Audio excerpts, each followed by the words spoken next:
Hello and welcome to the first ever episode of the Aspired podcast. In this podcast series, I'll be sharing solo and guest episodes with young, driven entrepreneurs and high performers, touching on topics and areas that aren't often openly discussed. How did these individuals get to where they are today? What were the sacrifices made?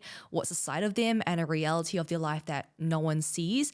And how are they really doing? Of course, as a fitness coach, conversations will also be heavily touching upon body, mind, and well-being, navigating this alongside the demands of life. First off, why the name Aspire? So the word aspire describes growth, vision, and the pursuit of more. Ultimately, a journey I love watching unfold in many individuals, but also a journey I hope that inspires you to take up on as you join in on these episodes in your own way. If you're new here, Aspire is also the name of my women fitness coaching program because whilst the women inside our community come from all areas in the world and stages of life, they all share one thing in common, the desire to improve their health, well-being, body, and fitness. Now, in the first episode, we'll be going over the top 5 mistakes I made in my own fitness journey that really slowed down my progress, but also made it a rather miserable journey. So I started my fitness journey back at the end of high school. However, for 2 years, I was incredibly on and off. I signed up to the gym, but it became like one of those subscriptions that you just forget about. I'd go 2 to 3 days back to back, and then as soon as I missed a day, I wouldn't see the inside of the gym for another few weeks and then month. I had a lot of, gym anxiety. I just didn't really know what I was doing. So that added to the resistance of actually just getting myself into the gym. Now, the first mistake I made on my fitness journey was going into it lacking a proper plan. We go into our professional lives with typically a mapped out plan and stepping stones towards the big goals, right? Yet most of us stumble our way through our personal goals, especially our fitness. Without a proper plan, I would jump between machines at the gym, use whatever was available, and then skip any exercises that were either too intimidating or perhaps there were just too many guys around that certain machine and I was too scared to go there. Now, without a proper plan and knowledge, I started falling for a lot of what I saw on Google search and YouTube, especially when it actually came to food. I followed what influencers were eating, full days of eating, the foods they avoided became foods I started avoiding for absolutely no particular reason. I remember vividly following a wellness creator actually from Australia who started only baking with unrefined sugars, coconut flour, opting for raw treats over like baked foods and avoiding, I started avoiding white flour, refined sugars, started also making these like raw treats because somewhat I believe that was better for you. It's so easy for all of us to kind of fall in these traps and then to ultimately then define food as good or bad, right? And then this also then turned my relation with food into a downward spiral. Now, this leads me to the second mistake I made.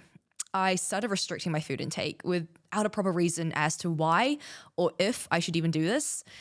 I had no logical awareness as to what my calorie intake should have been either.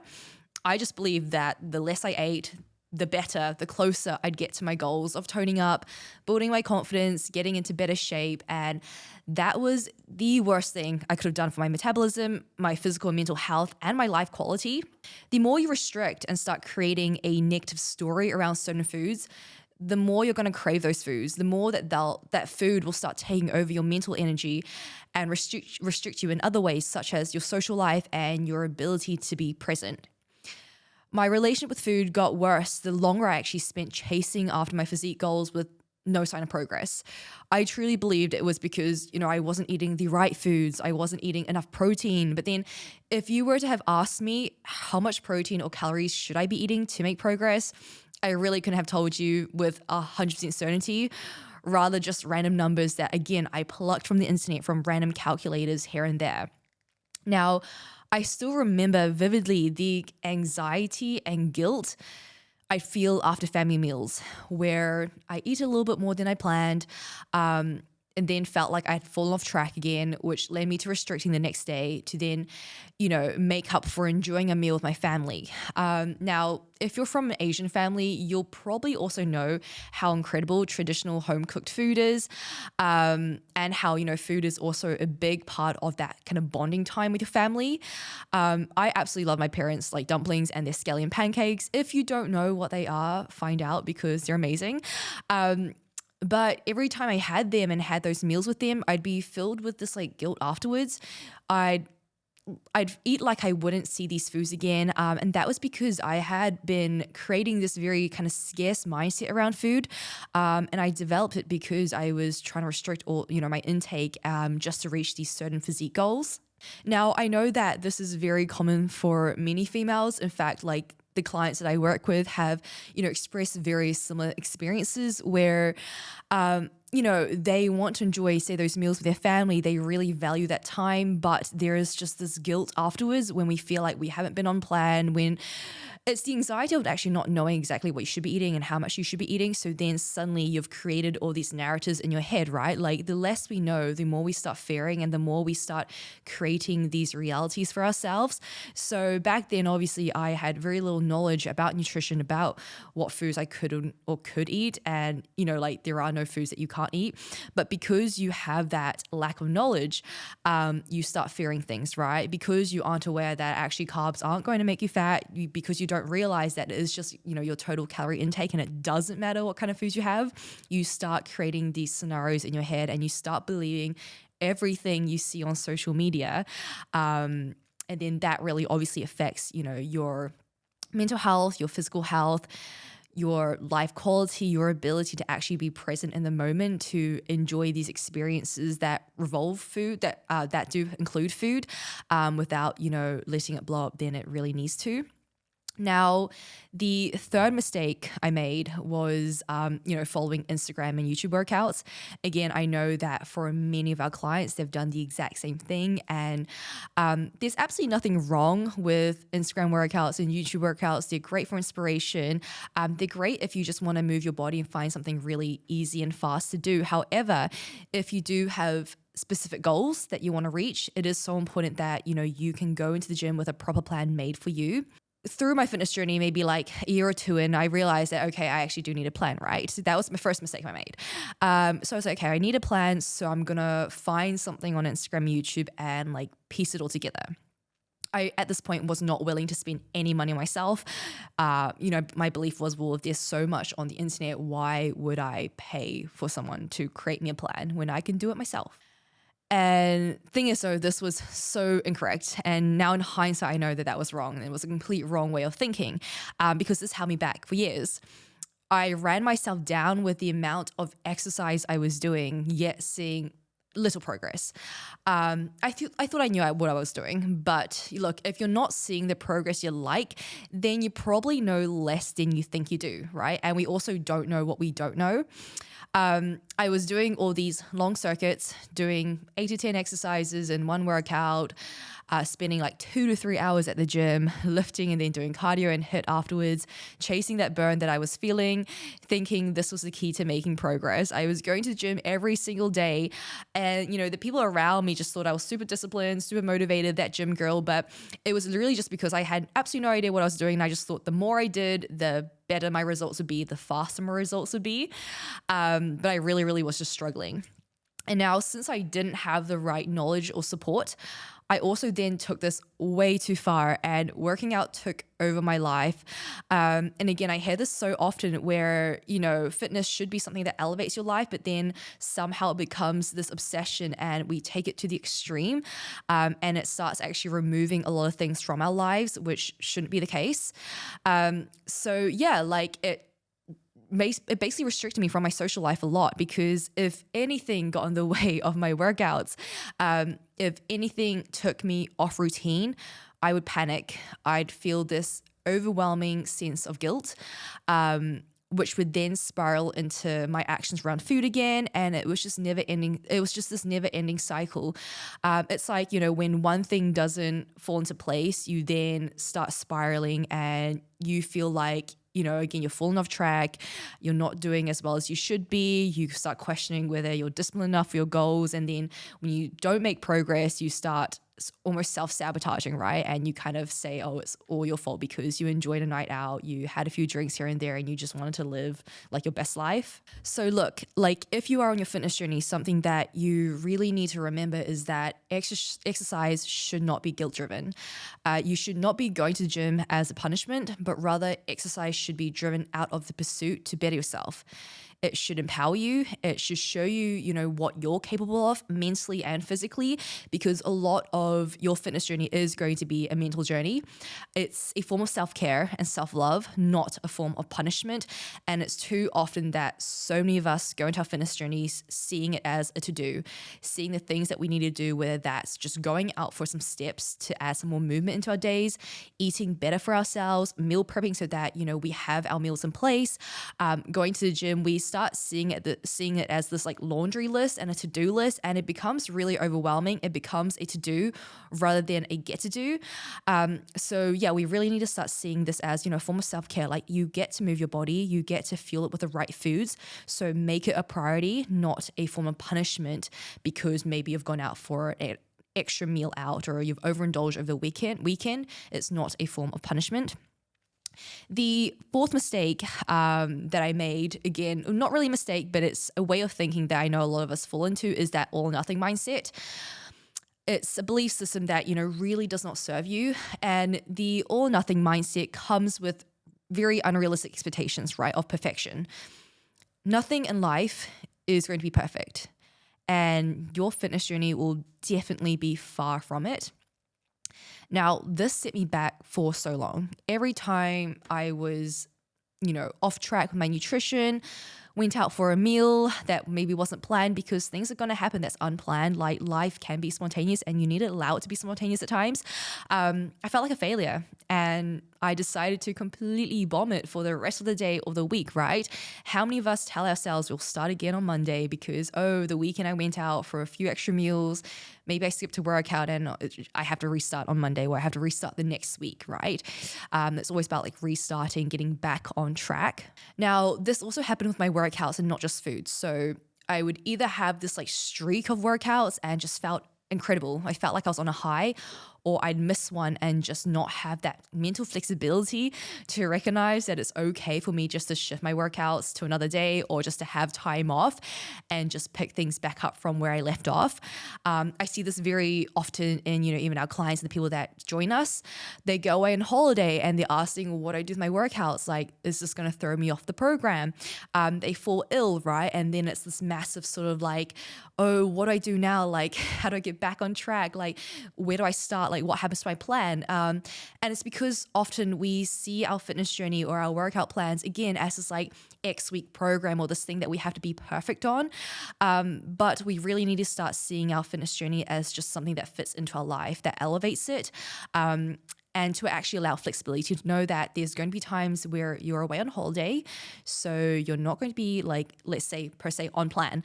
And that's okay. Like, that is part of life, right? Fitness needs to fit into your life. Now, the more you chase perfection, the further you'll actually move yourself away from your goals. Chasing perfection leads to a lack of action and rather self-sabotage. So instead of focusing on perfection, focus on taking imperfect action. What does that mean? Imperfect action is taking action even if it's not perfect, because this in itself is better than not taking any action at all. We encourage all our clients to embrace progress over perfection, to embrace and learn from their mistakes, and to just keep moving forwards, to keep that momentum going, because the hardest thing is having that momentum and then having this like perfection or the streak that you're aiming for, and then having one day where you're not on that streak ends, and then you tell yourself that, oh crap, like, you're falling off track again. And it's that mental barrier of being like, okay, now I have to get back on track. Rather, change the narrative and don't allow yourself to almost create the narrative of you falling off track. Rather, it's just life. Like, you're going to have times where everything just fits into place and it's working out smoothly, and then you're going to have days where life is just crap, and you have to keep going. Just keep the momentum going and keep taking imperfect action. Now, when you keep that momentum going and you keep just showing up for yourself, you are going to create consistency. And what I hear from so many people on their fitness journey or whatever sort of goals you have in life is that they find it really, really hard to stay consistent. And the reason being is because we keep chasing perfection. you aren't going to be consistent if you're chasing perfection because you're never going to have perfection. So again, it's important that you really embrace just taking action, regardless of how perfect that action is. That consistency and being able to stay on that momentum is always going to trump perfection. And that is how you're actually going to reach your goals. That's actually how you're going to progress, right? You may have to take a detour at times in life. You may have to take a detour on your goals, but that's better than stopping the car altogether or getting off the journey. Now, the final mistake I made was expecting, say, 3 years of progress to be made in like 3 months. Unrealistic expectations, based off what I seen on social media and comparing myself to others, made me feel like I was failing. And I think, again, this is so easy for us to fall into the trap of, right? Like we compare our internal life to someone's external life. We see something on social media, how someone else is living their life, and we compare it to the challenges that we face, failing to recognize that each individual also goes through their own challenges. And that's something that perhaps we don't share on social media. We don't go around sharing our failures, the day-to-day struggles, maybe the days where we are just really sad and things just aren't going our way. But obviously we share our wins. We share the things that are highlights, right? The highlight reel. And it's so easy to fall into the trap of comparing our internals to someone's externals. Same thing with our expectations. It's so easy to set these unrealistic expectations for ourselves based on what we see from someone's highlight reel. I failed to recognize, the progress that I was making on a day-to-day. And again, it's very easy to do that when we see what everyone else is doing, right? And we're so focused on someone else's journey that we forget to focus on our own journey. And look, like that only led to self-sabotage. And this is why, it's so important that you track your own progress, your check-in photos, all these other measurements of progress as well. That's beyond just your body, right? Your mental health, your energy, your boundaries, your self-care, your routine, your morning routine, your nighttime routine, all these other ways to measure progress. That's not just your check-in photos or things that you can show online. And it is so important that, you do zoom out and remind yourself that you're not going to see changes week by week, day by day, but rather month by month. And over the course of a year, you will, right? So just remembering that when you look at your goals, really ask yourself, like, are these realistic? And are these based off actually what I want and what's going to elevate my life and make me genuinely feel better from the inside out? Or are these maybe goals and expectations that I've created based on what someone else is achieving and what someone else is showcasing on the internet? Because if you are chasing what you think is going to make you happy or what you see other people chasing and the results that other people are getting and their expectations, you're never going to be happy. And it's like, say if you follow a lot of competitors online, you see the bodybuilding world. This is something I got caught into when I was bodybuilding, but you see what everyone else is achieving, and you almost create this ideal goal for yourself based on what other people are achieving and their journey, only to realize that, hey, this actually is not what you want. So really, really ask yourself when you set yourself fitness goals or any other goals in life, is like, firstly, are these realistic expectations based on my current lifestyle, even the circumstances that you have? You cannot expect yourself to make the same rate of progress or have the same type of fitness journey. If, say, you are a mother with a full-time job who literally has barely any time for herself compared to someone who's, say, single in their 20s, maybe they run their own business. For example, me, right? I have the flexibility now of working out when I want to work out, prioritizing the things that really matter to me and doing things when I want to do them. But if you work a full-time job and you work for someone else, you're not going to have that luxury. So you simply couldn't have the same expectations and demands as me, right? So it's important that you really look at whether your expectations on yourself are realistic and really fit into your life. So if you are currently on a fitness journey or you're about to start one, and you're expecting yourself to, say, obtain your dream body in 3 months, 6 months, or even a year's time, and you're just waiting for that end goal, you'll be incredibly disappointed. The dream body that you want is going to take years of consistency, but also there shouldn't even be an end goal in mind, because you can always become better, right? And fitness, as I said before, needs to become a part of your life it's not something that you stop once you get to that ideal body you want, because the goal is then to sustain that, right? Not to reach it and then go back to your old habits and see yourself putting, say, back on the weight or falling out of shape again.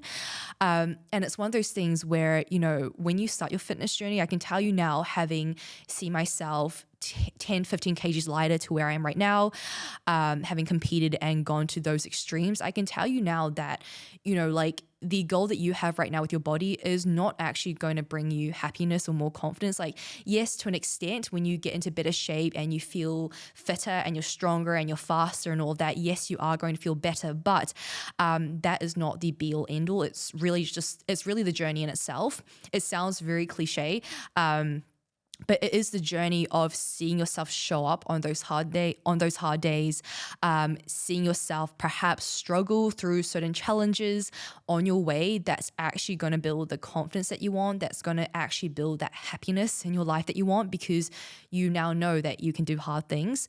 And then, when you get into your best shape, that feels amazing. But the most rewarding thing is actually knowing the journey that you went through to get there and to obtain that body that you wanted, the health that you wanted, to achieve maybe the goals that you wanted in your performance, whether that's lifting a certain amount of weight or running a half marathon or a marathon. So this is, why when we coach our clients, we tell them that it's really about learning to enjoy the journey, to learn how to fit fitness into their life rather than just only focusing on that one end goal. And, when anyone joins our program, or, when they talk about signing up to a program, whether that's with us or with someone else, when they're starting their fitness journey, a big emphasis that I want them to recognize is that when you are signing up to being coached, or when you're joining a program, it's not simply saying, okay, now for the next X amount of weeks, I'm working on this particular goal, but rather it really needs to be seen as, okay, I'm starting this journey of changing my lifestyle, and I'm now creating a lifestyle that's going to benefit me for life, not just for 12 weeks or for the next year until I hit X amount of weight or until I reach this certain goal, but rather I am doing this to actually create a long-term lifestyle change. You are learning, to change your internal beliefs as well on your fitness journey, because your past beliefs and mindset that got you to where you are today are not going to take you to where you want to be in the future. So right now, if you're not in a place where you're very happy with your body or your health, and, you're not in the best place, your internal beliefs right now and your mindset is ultimately what got you to where you are right now. And that same set of beliefs and mindset is not going to get you to where you want to be. So when you do start this fitness journey, when you do start with a coach or program, understand that it is really a holistic, change in your lifestyle, in the way you think, the way you eat, the way you move, the way you live, not a X week program to strive for perfection, to try to lose X amount of weight, because that's never going to work. And that is ultimately the reason why people lose weight, just to gain it back again. And they're in this endless cycle where fitness seems so overwhelming, where fitness seems to just take up their life, where they're always thinking about the next time they have to diet again. And it just seems like almost this myth, right? Like, I feel like for a lot of people, fitness seems like this myth where they just can't hack it. Like, it must be that they haven't found the right diet plan or the right program. But that's not the case. The case is that they haven't been taught to really actually see fitness as something that fits into their life, not a program or a plan. And now, look, when fitness does become a lifestyle, you no longer will feel like there's this laundry list of things to do, a checklist of tasks to do. And staying in shape and just being healthy really becomes a part of who you are. And now it does take time to get there. It takes a change of habits, which obviously is really hard, because firstly, habits are hard to create, but also habits are hard to break out of. And now you can see that in a good and I guess a positive and I guess a negative light. Like, obviously, poor habits are going to be hard to break out of, but at the same time, when you create positive habits, they're also going to be hard to break out of, right? And it's going to take a change of mindset, but the effort is going to be well worth it. If it means, you get to wake up every day loving how you look and feel, bettering your health, well-being, and creating a long and healthy future for yourself. And that is going to have a domino effect in every other area of your life. It's going to benefit your relationships, your ability to set better personal boundaries, even your career. Like if you can show up with more confidence, more self-belief, really back yourself, be able to actually work with more productivity, not have those, afternoon slumps because you know actually how to take care of your well-being, then you're going to see your career skyrocket as well, right? Like everything starts and ends with you and your well-being and your general lifestyle and fitness. So obviously, like having made these mistakes myself, if I could go back and tell my younger self what I know now, I'd have told her to actually have reached out to her first coach way earlier, to have recognized that, a coach wasn't a cost, but rather an investment. I spent a long time trying to figure things out myself. And I think, yeah, you can get, to a certain place figuring things out yourself, but it's going to take a lot longer than just getting help from someone who's walked the walk, who knows exactly what they're doing, who can just tell you what to do things correctly, and save yourself a lot of time and I guess a lot of trial and error, having to go through perhaps a poor relationship with food to realize that you shouldn't be restricting, right? To go through even just over exercising, under eating.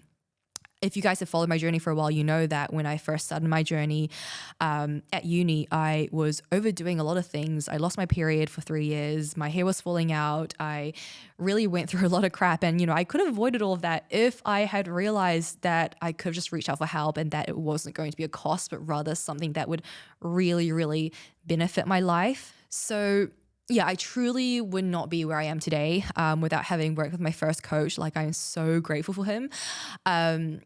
And, I still have coaches and mentors in my corner to this day, just because I really believe in the power they can have in, even the small conversations that you have with them, sparking new ideas, helping you just to get out of your own way. Like, it is so easy for us to get in our own ways, to create these limiting beliefs, to perhaps not believe in ourselves the way that we really should be, and to have someone in your corner to show you the way, someone who's walked the walk, as I said, really does get you so much further in life at a faster rate.